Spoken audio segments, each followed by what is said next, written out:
조선산타입니다.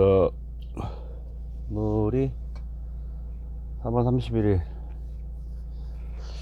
1분기가 끝났갑니다. 거의 1월, 2월, 3월이 지나서, 그죠? 2023년 분기가 끝나. 지금 현재 시각 06시 31분. 현재 시각 06시 31분. 여기 온도 아직까지는 쌀쌀해. 영상 4.6도. 어제보다는 약간 추워요. 예전에 기흥에 반도체 메모리 클러스터가 있었어요. 지금도 뭐 물론이고, 우리가 흔히 얘기하는 K1이라고 하는 S사 반도체 메모리 1세대 공장이라고 할 수 있을 거예요. 안 가본 지도 오래됐네. K1동. 그 경부고속도로에서 기흥으로 빠지면 어찌나 그 앞이 혼잡스러웠던지, 그죠? 최근에 가도 거기 교통정리가 안 됐어. 무슨 이유인지는 잘 모르겠으나 어마어마하게 혼잡합니다. K1이다 K2다. 그곳에서 거의 사회생활이 처음 시작이 됐어요. 당시에 국산 반도체 설비는 거의 뭐 어드반이라든가 뭐 일본이나 미국 업체들이 대부분이었어요. 전공정이든 후공정이든 그냥 외색 일색이었어요. 그러던 차에 제가 다니던 P사는 그 반도체 관련된 설비, 테스트 설비의 소모품을 만드는 회사였어요. 소모품을 만드는 회사였는데, 우리가 흔히 얘기하는 웨이퍼라는 그 라운드 타입 웨이퍼에서 후공정 설비인데, 거기서 이제 각 어드반텍, 예를 들어서 어드반텍이라는 회사가 있다라고 그러면 그 회사에서 신호를 준 거를 중간에 있는 이런 지그척이 있어요. 그 지그척에서 놓고 그 웨이퍼의 양분량에 대한 정기적 신호를 줘서 그걸 판단하는 테스트 설비였어요. 근데 이 반도체 설비가 소모품이다 보니까 뭐 상당한 매출을 올렸고, 뭐 주목을 하기도 하고, 그래서 입사를 하던 해에 아마 제 기억으로는 IPO를 해서 벤처 기업에 들어갔죠. 그래서 이후에 수년 뭐 저도 조금 개인 주식을 받아보기도 하고, 개인 주식을 주면서 뭐 한 1년인가 이제 묶어 놓더라고요. 이렇게 팔지 말라고 대신. 뭐 프로바라고 그랬대. 프로바는 그 텅스텐이나 이런 티끌을 이렇게 와인딩해서 밑에서 하부에서 척으로 해서 지축으로 이렇게 올리면은 스크라이빙을 해가지고 긁어준다는 얘기죠. 거기서 나온 전기 신호 있는 그런 뭐 원리였던 것 같아. 그래서 그 프로브 카드라는 거를 가지고 납품을 했던 것 같고, 이천의 하이닉스, 당시엔 하이닉스였죠. 반도체가 당시에도 중요한 산업의 역할을 한다는 얘기를 들었고, 우리 대한민국에서 가지고 있는 그 산업적인 주의가 상당했죠. 뭐 지금도 마찬가지고. 하지만 지금 약간 다양화돼서 놀랍게도 지금 뭐 자동차 산업이 반도체 매출을 뛰어넘었다라는 얘기도 있어요. 당시에는 뭐 더 압도적이었죠. 뭐 삼성 반도체나 하이닉스 반도체 이런. 그래서 거기서 이제 밥을 먹고 살았던 기억이 나고, 반도체가 가지는 영향이 이제 이후에도 뭐 점점점 확대되더라고. 당시에 그 반도체가 가지고 있는 선폭에 대한 그 피치라고 그러는데, 한 칩당, 칩에서 칩에 들어가는 센터 바이 센터 폭이, 칩이라는 그게 있는데, 그게 막 200 마이크로다, 아니 80 마이크로다, 뭐 100 마이크로다, 150 마이크로다, 막 이랬었거든요. 그때는 근데 뭐 40 마이크로 들어가면 뭐 파인 피치라고 그래가지고, 이게 과연 물리적으로 나중에는 어느 정도 지나가면은 반도체 자체에 대한 미세화가 한계에 도달하지 않겠느냐. 우리끼리는 그런 얘기를 했지. 예. 우리 그 뭡니까, 우리 벤더 업체에서 그런 생각들을 하면서 있었는데, 이게 또 무어의 법칙이다, 뭐 황해 법칙이다 이러면서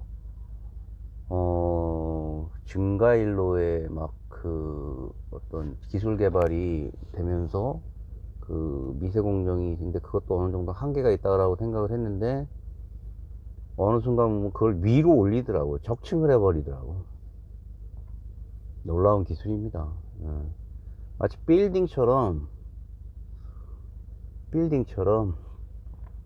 그 어떤 칩에 들어가는 칩 구조를 멀티화하는 거지. 2차원화에서 평면화에서 4차원화 하는 거죠. 놀라운 지금 기술 개발이 있고, 그 적층수가 뭐 이 레이어가 뭐 어마어마하게 지금 늘어나고 있으면서, 그 생산 단가라든가 이런 게 많이 좀 줄어드나 봐요. 반도체 관련된 트러스트법이 있어요. 제조업 관련돼서 미국이 작년에 갑작스럽게 바이든 행정부가 들어선 이후에 놀라운 일이 벌어졌죠. 우리가 보조금 줄 테니까 보조금 받고 싶으면은, 우리나라에서 경쟁을 하려고 그러면은 제품에 대해서 국내에서 생산되는 건 우리가 보조금 줄 거야. 근데 여기 들어와서 공장을 짓고 그래야지 돼. 고용을 하고 해야지만이 너희들한테 보조금을 줄 수 있어. 뭐 이런 식의 그 보호무역이 형성이 되잖아요, 갑자기. 그래서 이게 또 과연 뭔 일이야. 그래서 현대자동차도 그리고 제조업을 죄다 불러들이는 사태가 벌어졌잖아요. 지난 수년 동안 코로나라는 사태가 벌어지면서 전체 그 인프라가 스톱되는 사태가 벌어졌잖아요. 비행기, 항공, 항만, 선박 등의 물류가 정체돼 버리니까, 자국 내에서 제조업에 대한 경쟁력이 낮았던 구라파라든가 미국 같은 경우는 이게 뭔 일인가. 과거에는 그냥 그 임금 낮은 나라에서 제조한 거 사다 썼으면 됐거든요. 비교 위에 있는 그 환율이라든가 이런 부분이 중국이나 한국 뭐 이런 나라들이었잖아요. 제조 강국들이 있잖아요. 일부 인도, 중국, 한국, 베트남 뭐 이런 나라들이 있었잖아요. 사다 쓰면 됐어. 근데 어느 순간 딱 보니까 예를 들어서 마스크라든가 이런 부분이 이제 문제가 된 거지. 제조를 하는 나라조차에서도 어떤 한 물량에 대해서 마스크가 갑자기 희귀품이 된 거야. 자국 내, 제조국인 자국 내에서조차 그런 물품이 원활히 공급이 안 되니까 아무리 돈을 많이 준 선진국이랄지라도 자국인 보호 때문에 넘어갈 수가 없는 거죠. 마스크 하나조차도. 개인적으로 아는 제가 같이 일하던 친구 중에 하나가, 한 친구가 어느 날 저 스웨덴인가를 가 있더라고. 보니까 너 왜 거기 왜 가 있니 그랬더니 유종남. 그랬더니 자기가 걔 원래 기계 장비 세팅하는 친구인데, 설비 만들고 하는 친구인데, 마스크 제조권 관련해서 설비 팔린 게 있는데 그거 셋업하러 왔다는 거야. 와, 한 대, 두 대 이렇게. 제조 단가 정확히 자기도 모르고 그거 한 세트 셋업하려고 그런 생각을 했던 거지. 스웨덴 그러면 선진국이잖아요. 근데 제조 기반이 없었던 거야. 금융강국이다, 관광 뭐 대국이다 뭐 이런 내용인데, 마스크 설비조차도 마스크 그냥 갖다 썼으면 됐거든. 인도나 이런 데서, 중국이나. 근데 대한민국이 가지고 있는 어떤 뭐 품질이라든가 이런 부분 때문에 비싸더라도 이제 설비를 갖다가 놓고 자기네들이 직접 돌리겠다는 의미겠지. 이와 같이 제조에 관련된, 이걸 경제 논리로 파악할 수 없는 위기 상황에 돌아갔을 때는 자국 내 제조 관련된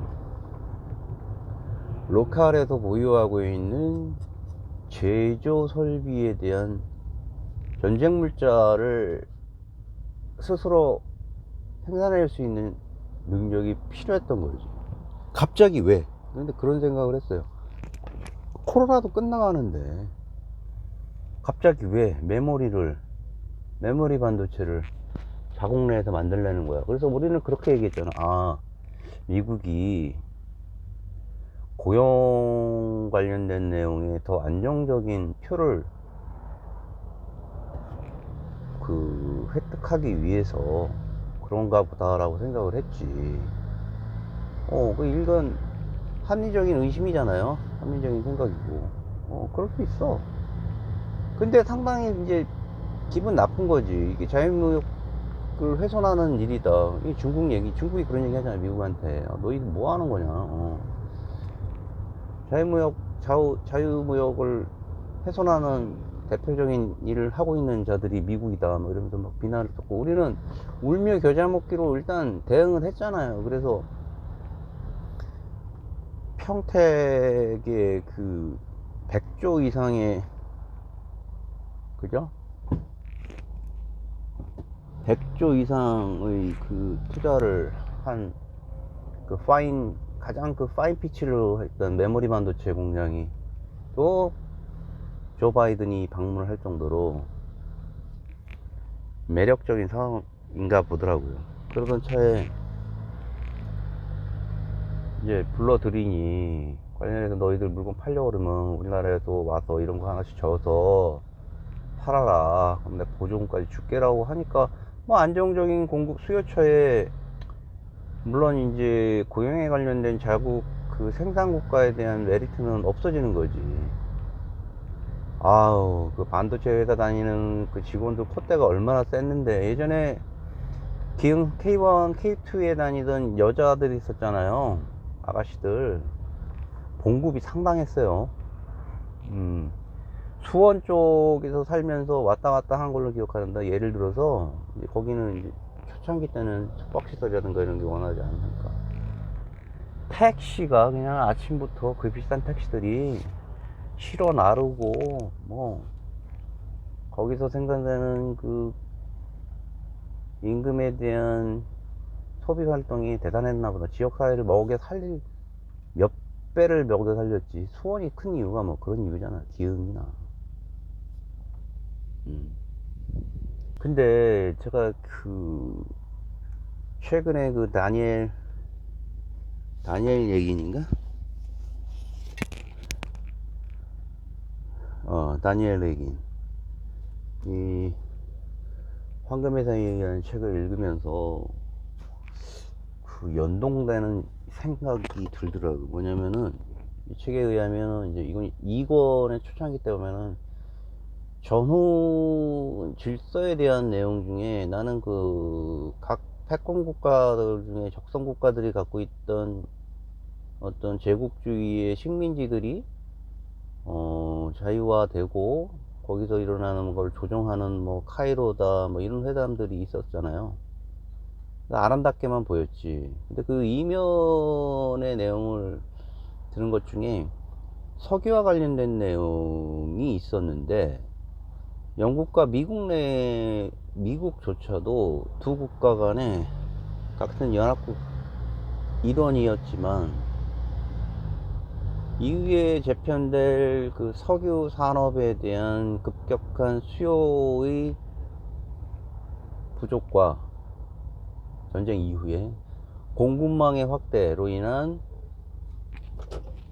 가격의 급락, 그리고 유사시 벌어지는 이번 2차 대전을 통해서 보았던 이 자원에 대한, 특히 그 석유 자원에 대한 어떤 중요성이 높이 부각되는 전략 물자화해야 되는데, 안정적 공급처가 영국이나 미국은 반드시 필요했던 거죠.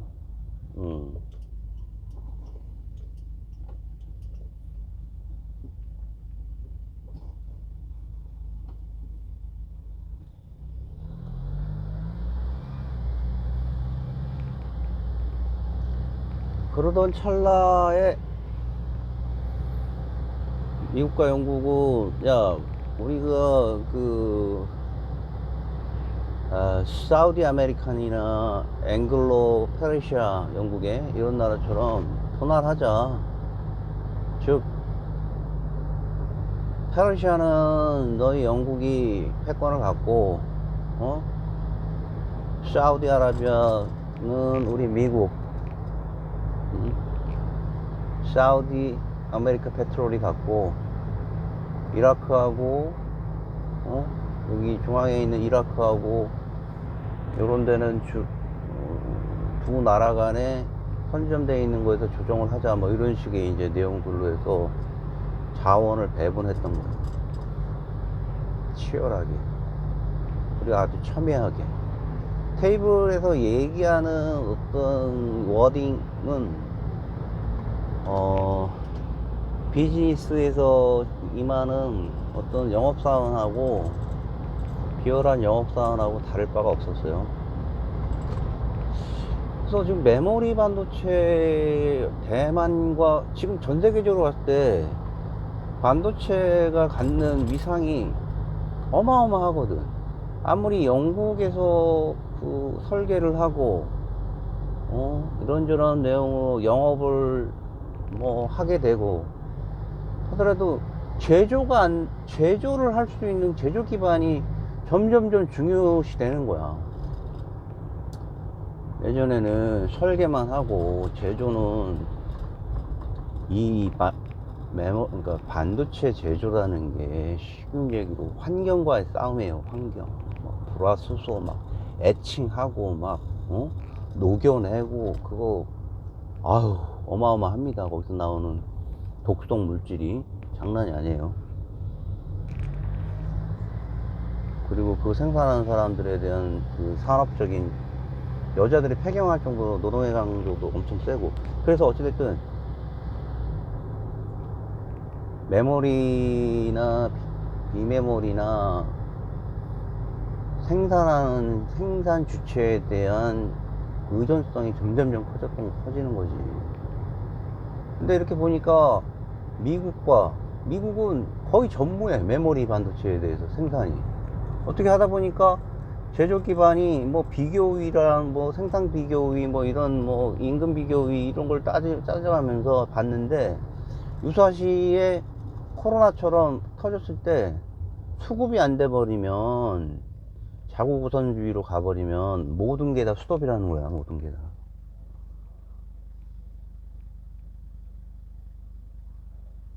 자동차에 들어가는 메모리가 없어서 설계만 이쁘게 하고 그냥 뭐 각종 아이디어를 넣어서 이거는 컴팩하게 메모리 쪽에다가 밀어 넣어서 신호를 주어서 신호인가를 통해서 각종 옵션을 구현하면 생활이 편리할 되는데, 메모리가 공급이 안 되는 건 뭐 자동차 생산이 오다가 들어가는데 말이죠, 어마어마하게 아웃풋이 늦어지는 거야.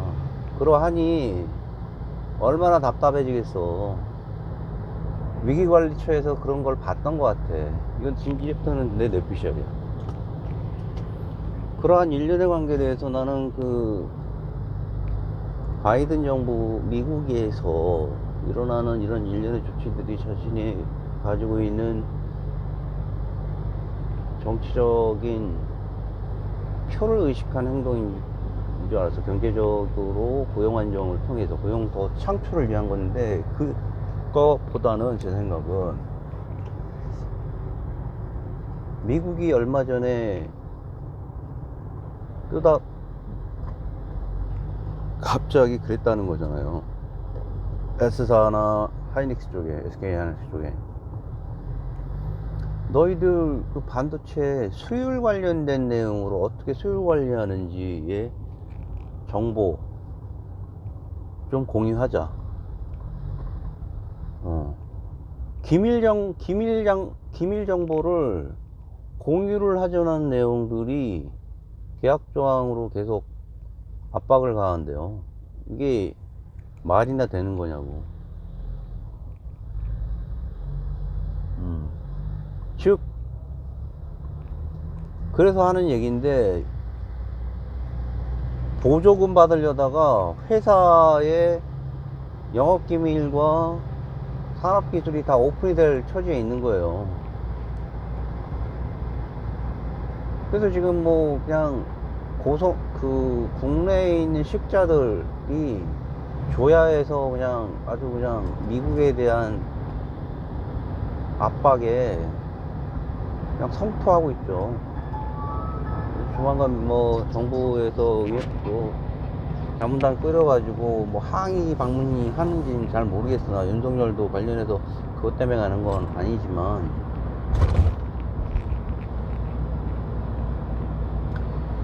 그 제조 기반으로 이루어지는 일련의 이런 플랜들이 아주 그냥 단순한 것 같지가 않아요.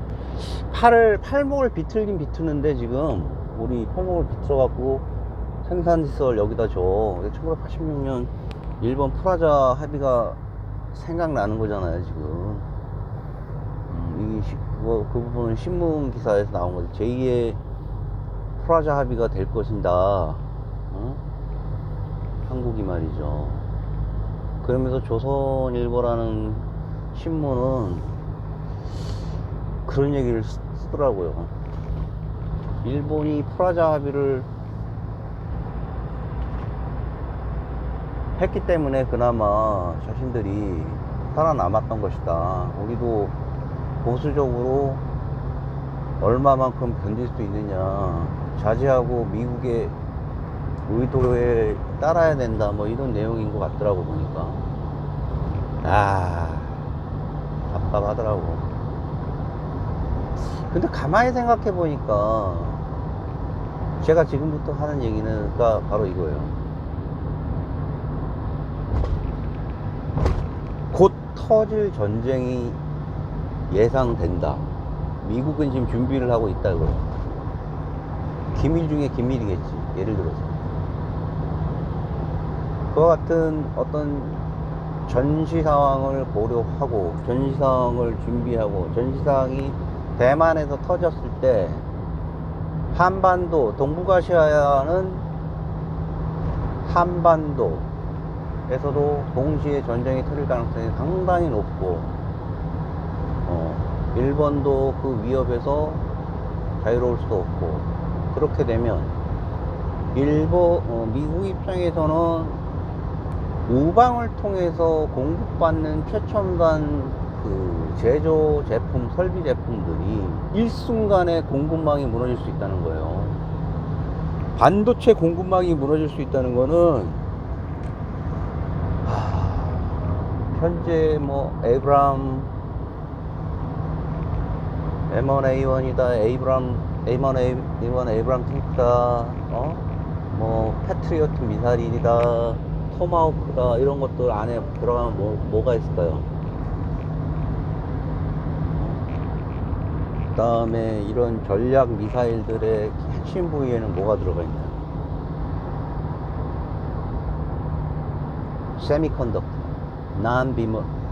세미컨덕터와 메모리 세미컨덕터가 있는 거예요. 메모리와 비메모리.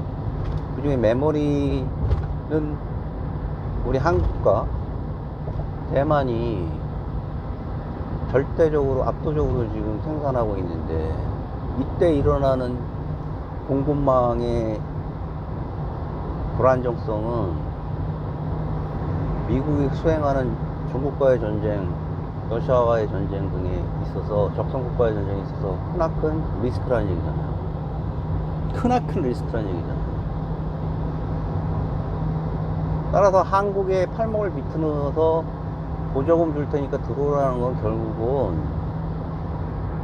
자신들이 일으키는 전쟁에 대비하기 위해서 미국 자국 내에서 반도체, 즉 제2의 석유, 산업의 쌀, 1, 2차 세계대전을 겪으면서 경험했던 극심한 자원에 대한 부족이 있었잖아요. 결국 독일도 그래서 졌고 위태위태했지, 연합국도.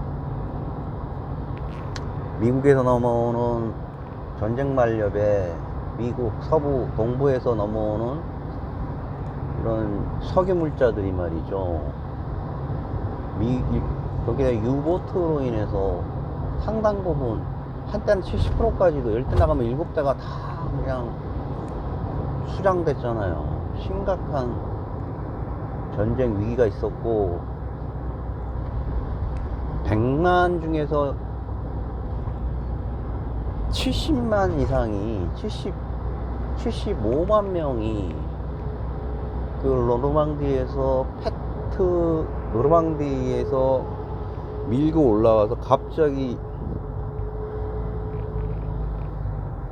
1개월 이상을 지체된 이유가 뭡니까? 전쟁 물자가 없었기 때문이에요. 거기서 남은 전략률을 영국의 몽고메리한테 넘기고 패튼한테 주지 않았잖아요. 만약에 그때 패튼 장군이 주장한 대로 10일 만에 독일 전부 베를린까지 치고 올라가겠다라는 부분이 지금이 서부 전선을 뚫고 가능성이 있는 거예요. 나중에 68년도에 나온 미 전략사령부에서 한 얘기잖아요. 퇴역함. 그때는 독일이 뭐 멘붕이 와가지고 뭐 다 교량의 파괴라든가 이런 거에 대해서 대비를 안 했다는 얘기잖아. 그냥 밀고 온다도 그냥 무방비 상태였다는 얘기지. 그 1개월이 방어전선 구축이 이후에 75만 명을 죽인 결과였어요. 그 진지 방어. 거기에 일어나는 유대인 학살이라든가, 이와 같이 산업의 쌀인 반도체가 부족이 돼버리면 자주포라든가 탱크라든가 이런 미사일 등의 생산에 큰 차질이 벌어지는 거잖아요. 생산에 어마어마한 차질이.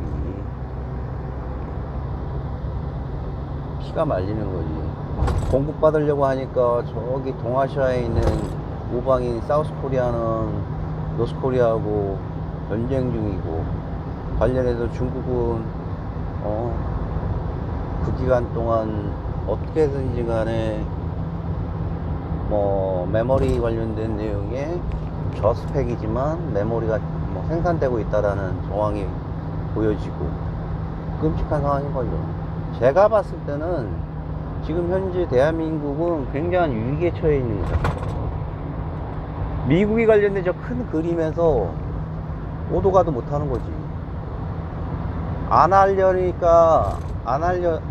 하려고 하면은 어떤 일이 벌어지나요?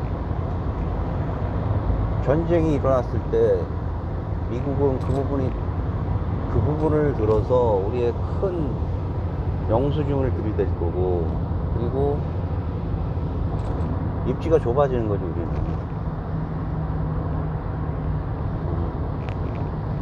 야, 프라자 합의하라고 했더니 안 했으니까 너희들 당해봐라. 그래서 어떤 금융사태가 오를지도 모르고, 하자니 이거 줬다가는 영업기밀이고 뭐고, 제조 핵심 기술에 대한 핵심 기술을 다 팔려나갈 것 같고, 그러므로 인해서 미국과 동일한 메모리 회사가 생길 것 같다 이거야. 벌써 산업계에 있는 기술 엔지니어들하고 뭐가 필요하다는 게 공유가 된 것 같잖아요. 딱딱딱 핀셋으로 이거 공유해 라고 하잖아요. 어떻게 될 수가 있어.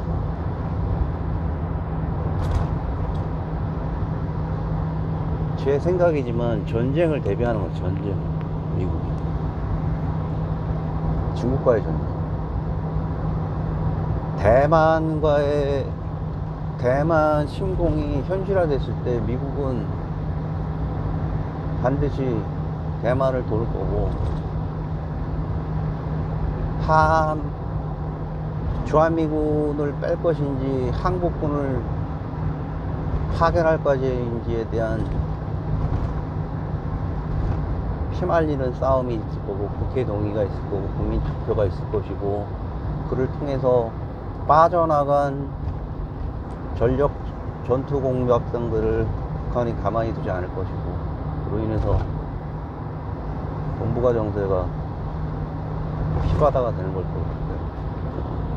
제 시나리오지만 머릿속에 메모리가 그런 이유로 해서 미국 내에다가 세우려고 하는 것이다 라는 게 제 생각입니다.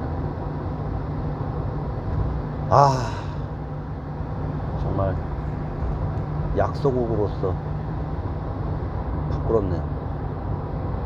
자, 월요일 날은, 오늘 금요일 날이고 월요일은 다른 이야기로 또 찾아뵐 거고, 월요일 얘기는 어떤 얘기냐면, 나는 우리 젊은이들이 왜 결혼을 안 하는지에 대해서 딱히 막 이유를 못 찾았어. 그냥 돈 때문이라는데, 왜 돈하고 뭐 결혼하면 더 살게 되는데 왜 돈하고 뭔 상관이야, 이런 생각을 했는데, 그 부분에 대해서 어떤 유명한 실버 컨설턴트가 하신 말씀을 가지고 제가 한번 그 얘기를 공유를 한번 해볼까 합니다. 저도 이제 나이가 52이 돼가는데, 52이 돼가는데, 은퇴 후 삶에 대한 얘기와 대한민국의 구조적인 문제 등에 대해서도 고민을 한번 해봅니다. 월요일 날은 젊은이들의 결혼에 대한 결혼관, 그리고 나의 경험 등을 얘기해볼게요. 이상입니다. 조선스타트였습니다.